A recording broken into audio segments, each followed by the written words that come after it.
Oi, pessoal, tudo bem? Passando por aqui para nossa oração. Eu gosto sempre de meditar um pouco com vocês, né? De pensar um pouco na palavra de Deus. E eu hoje estou com alguns versículos na minha mente que são ligados a essa questão da. A gente tem falado muito sobre o reino de Deus, ele ser invisível. E mais do que isso, a gente tem falado muito sobre uma fé que não esteja olhando apenas para aquilo que é visível, para aquilo que é aparente, porque senão essa fé se torna uma fé pagã, uma fé imediatista.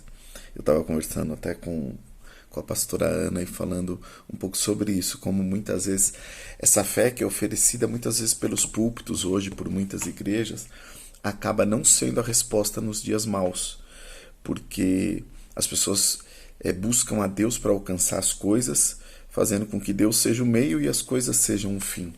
Então, as minhas conquistas, o meu sucesso, o dinheiro, o emprego, os relacionamentos acabam sendo o objetivo último, como eu sempre critico mesmo, né? E Deus acaba sendo um meio. Só que diante das situações de morte, as situações de extrema dor, de perda, como é que fica esse evangelho? Um evangelho que não consegue ser transcendental. Paulo fala, e é esse versículo que eu quero ler com vocês, lá em 1 Coríntios. E se não há ressurreição de mortos, também Cristo não ressuscitou. E se Cristo não ressuscitou, logo a nossa pregação é vã e também é vã a vossa fé. É vazia, é um buraco. Se esperamos em Cristo só nesta vida, somos os mais miseráveis de todos os homens. Lá em 1 Coríntios, lá pelo capítulo 15, Paulo fala essas grandes verdades, né? Se nós buscamos Cristo e esperamos nele apenas para essa vida, que fé miserável, que vida miserável, né? O próprio Paulo fala em 2 Coríntios, acho, capítulo 5, versículo 7, que nós não andamos pelo que vemos, mas andamos por fé. E aí ele fala, por isso confiamos que ausentes no corpo, presentes no Senhor.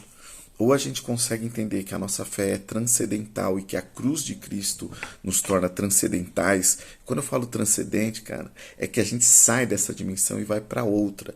A gente está falando de zoe, de eternidade. Uma vida que começa aqui, mas que não termina com a morte desse corpo. A gente falou muito sobre isso aí nos últimos dias. Eu quero que você entenda isso. O que a zoe de Deus traz para a sua vida é uma vida eterna, transcendente. Essa zoe que vem com a cruz de Jesus Cristo.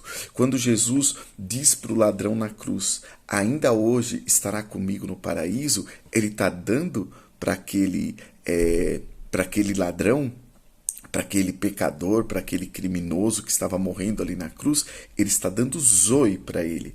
E Deus na cruz, Jesus na cruz nos dá zoe. Quando a gente olha para a cena da morte de Jesus na cruz, do diálogo dele com aquele ladrão, isso precisa nos dar uma esperança tripla. Primeiro porque ele diz, ainda hoje estará comigo no paraíso, ou seja, a promessa, paraíso. Segundo, ainda hoje, não é para espera. E terceiro, ele está falando com um ladrão, um pecador como eu, provavelmente como você que está aqui me ouvindo e orando comigo hoje, meditando comigo nessa palavra.